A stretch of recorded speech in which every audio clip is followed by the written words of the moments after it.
Hello students, good morning. बेटा, previous videos में active passive जो आपको पढ़ाया गया तो उसमें जो जनरल रूल्स है वो बताए गए आपको, और we have done 3 tenses: simple present, simple past and simple future. और उसमें केवल असर्टिव सेंटेंसेस का हम लोगों ने सीखा कि how to convert it from active into passive voice. Now एक चीज मैं आपको भी बता दूं कि उस समय मैंने जानबूझकर अवॉइड किया कि एक बात आपको बताई गया, जो कि बेटा ये एक्टिव पैसिव हो या नरेशन हो, बहुत बड़ी और बहुत ही डिटेल टॉपिक है ये। तो एक साथ सब कुछ तो नहीं आप सीख सकते, धीरे धीरे सीखिए और जो भी सीखिए उसको रखिए, कीप इन योर माइंड।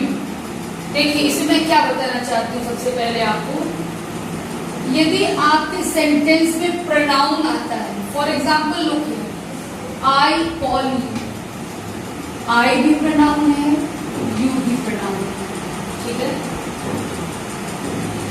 तो ये आई यहाँ पे सब्जेक्ट है, यू यहाँ पर ऑब्जेक्ट है। तो क्या जब हम लोग एक्टिव से पैसिव बनाएंगे तो ये एज इट इज रहेगा या इसमें कोई चेंज होगा? ये क्वेश्चन। बेटा प्रोनाउन में चेंज होगा।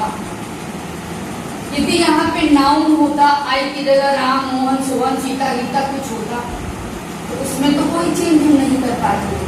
लेकिन यदि प्रोनाउन है तो इसमें चेंज होगा। क्यों होगा जरा सा सुनिएगा। Just listen this sentence in Hindi.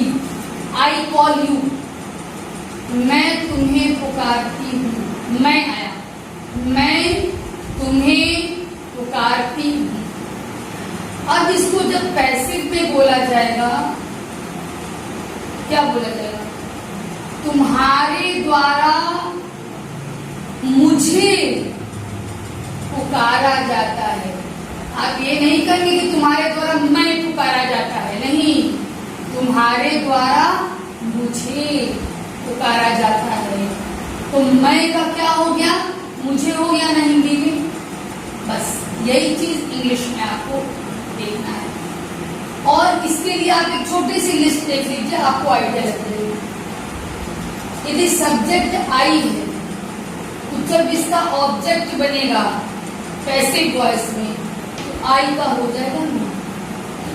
अब यहीं से एक चीज और समझिए, यदि ऑब्जेक्ट मी है, एक्टिव वॉइस के सेंटेंस में ऑब्जेक्ट मी है, तो उसको जब सब्जेक्ट बनाएंगे तो मी का बना देंगे आई।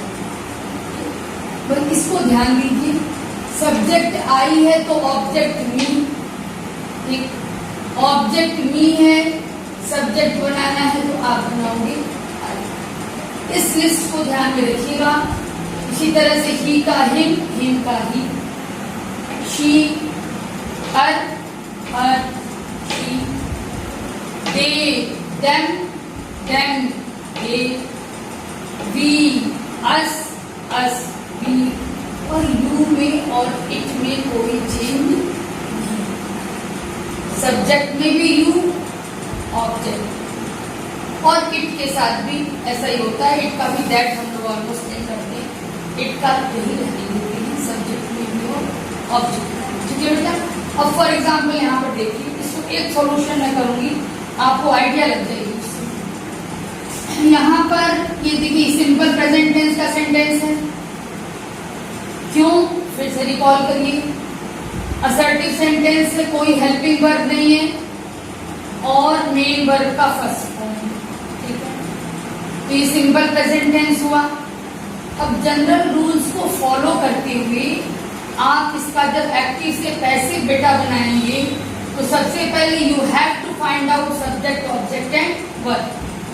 This is subject, this is object and this is verb. जैसा कि अभी मैंने बताया, यदि ऑब्जेक्ट यू है, सब्जेक्ट भी उसका यू ही होगा, उसमें कुछ नहीं। तो following the general rules. First, we will change this object into subject. That means it will be written very fast. सबसे पहले इसको यहाँ लिख दिया बेटा यू, ठीक। अब इसके बाद हेल्पिंग वर्ब आना है इज आर एम। यू के साथ इज आर एम में भी आपको चूज करना है। यू के साथ हमेशा आर। कभी तुमने ये नहीं सुना होगा कोई बोल रहा है कि you is a good boy ना, यू के साथ हमेशा क्या आता है, आर। तो यू आर, ठीक। अब मेन वर्ब का थर्ड फॉर्म, मेन वर्ब क्या है, कॉल है, कॉल्ड हो जाएगा। You are called by. अब देखिए, अब ये आई लाना है, तो you are called by I तो नहीं ना होगा, मैं पहले ही बता चुकी हूँ।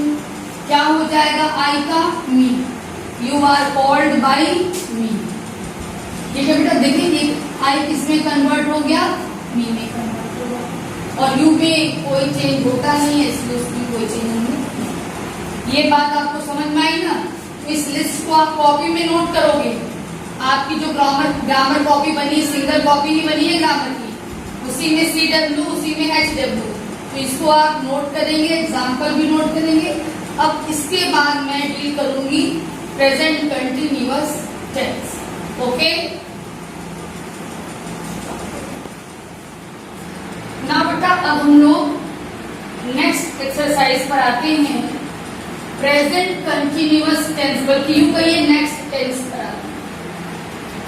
प्रेजेंट कंटिन्यूअस टेंस कैसे पहचानोगे कि गिवन सेंटेंस जो है वो प्रेजेंट कंटिन्यूअस टेंस का है? सबसे बड़ी पहचान, हेल्पिंग वर्ब इज, आर या एम।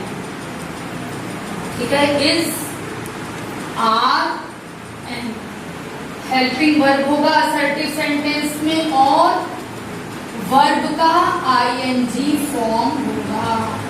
जैसे ब्रिंग का ब्रिंगिंग, सेल का सेलिंग, टेक टेकिंग, इस तरीके से आईएनजी फॉर्म होगा। तो ये क्लियर हुआ कि हम इस तरह से पहचान जाएंगे कि helping verb is, are, am, और वर्ब का आईएनजी फॉर्म।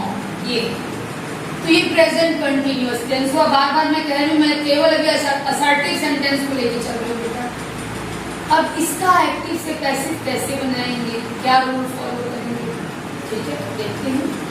जनरल रूल तो वही है। पहले आप सब्जेक्ट से, शी इज सेलिंग फ्लावर्स, वह फूल बेच रही है। कंटिन्यूअस टेंस में होता है कि वर्क कंटिन्यू है, प्रेजेंट कंटिन्यूअस, वर्क कंटिन्यू है।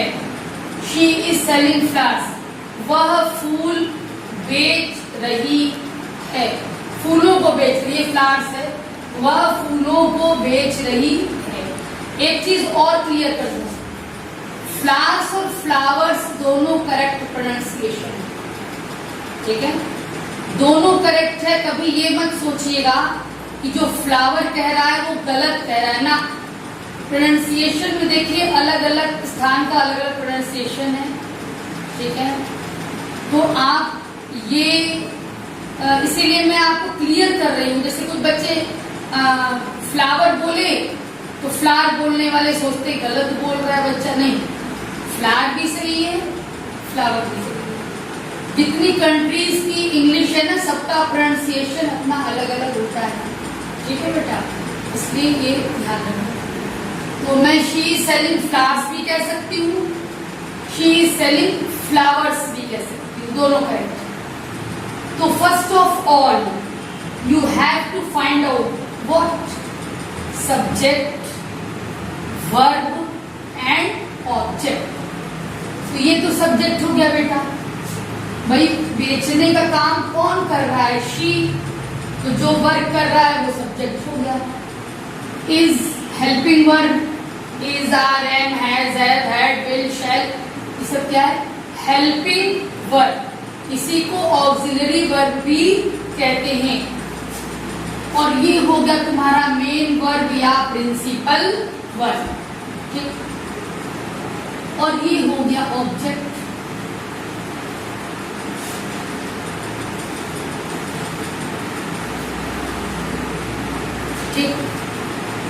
अब चलिए रूल फॉलो करते हैं। एक्टिव वॉइस का जो ऑब्जेक्ट है पैसिव का वो सब्जेक्ट हो जाएगा। ले आइए क्लास। अब हमें यहाँ पर इज आर एम लगाना है। क्या लगाऊं? क्लास प्लूरल है, प्लूरल के साथ क्या आएगा? आर। यही डिसाइड करेगा कि इज की आर की एम। तो ये प्लूरल है इसलिए आ गया आर, क्लास आर। अब क्या करना है जरा सुनिएगा। आपको पता है कि थर्ड फॉर्म में हमेशा पैसिव वॉइस में हमेशा वर्ब का थर्ड फॉर्म होता है और यहाँ पर आईएनजी फॉर्म है। तो इस आईएनजी को भी लग रहा है कि मैं कहाँ जाऊं, साथ नहीं छोड़ना चाहता। कोई बात नहीं, उसको ले आएंगे। कैसे ले आएंगे देखिए। क्लास आर, पहले आप बी रिपीट कर लीजिए, उसके बाद ING being, class are being. ठीक है, क्लास आर बीइंग, ये आईएनजी यहाँ पे एडजस्ट हो गया। अब सेल का third form, sell sold sold, बोलिएगा मेरे साथ, sell sold sold, flowers are being sold by. और अभी अभी इसी वीडियो में बताया गया है शी सब्जेक्ट है, इसका ऑब्जेक्ट बनाना है तो क्या हो जाएगा? हर। तो flowers are being sold by her. ये बेटा हो गया एक्टिव से पैसिव। क्या फॉर्मूला बना बस जस्ट देख लीजिए। सबसे पहले एक्टिव का जो ऑब्जेक्ट है वो पैसिव का सब्जेक्ट बन के आया। फिर helping verb is are am, then being, then third form of verb, then by, and then active का जो सब्जेक्ट है वो पैसिव का ऑब्जेक्ट बनके आए। दिस इज द फॉर्मूला बेटा। ठीक है, यही फॉर्मूला है। आप इसको मैच करके बार बार देख सकते हैं। देखिए एक्टिव का ऑब्जेक्ट क्या था? एक्टिव का ऑब्जेक्ट था फ्लावर्स, वो पैसिव का सब्जेक्ट बन के आ गया। ये प्लूरल है, इसी के अकॉर्डिंग इसमें से मैंने वर्ब चूज कर लिया, हेल्पिंग वर्ब। फिर ये बीइंग आया देखिए, फिर वर्ब का मेन वर्ब का थर्ड फॉर्म, सेल का थर्ड फॉर्म सोल्ड आ गया। फिर देखिए बाई आ गया।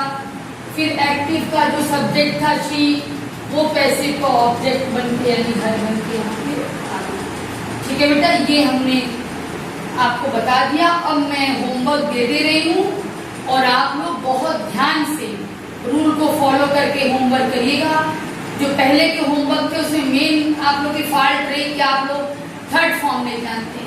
बेटा मैंने पहले भी कहा था थोड़ा सा सेल्फ स्टडी की हैबिट डालिए, अपनी ग्रामर की बुक ओपन करिए, फॉर्म्स ऑफ वर्ब, उसमें से देखिए क्या है। यदि उसमें भी नहीं मिलता है तो जो भी आपके बड़े हो जो हो भैया उनसे हेल्प लेके आप थर्ड फॉर्म करिए। वैसे ऑलमोस्ट बुक से मिल ही जाता है थर्ड फॉर्म, काफी लंबी लिस्ट दी गई है, उसको करेक्ट करने की कोशिश करिए। केवल आलस में भर करके बुक नहीं ओपन करना चाहते आप कि मैडम तो करेक्शन करेंगी तो मैडम नंबर काटेंगी।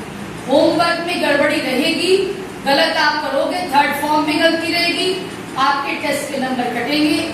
आप होमवर्क कॉपी नहीं चेक करवाएंगे तो भी आपके नंबर कटेंगे। मार्किंग करते समय होमवर्क कॉपी सबकी चाहिए मुझे, और वो चेक नहीं रहेगा तब भी नंबर कटेंगे। ओके, बी सीरियस बेटा। Thank you.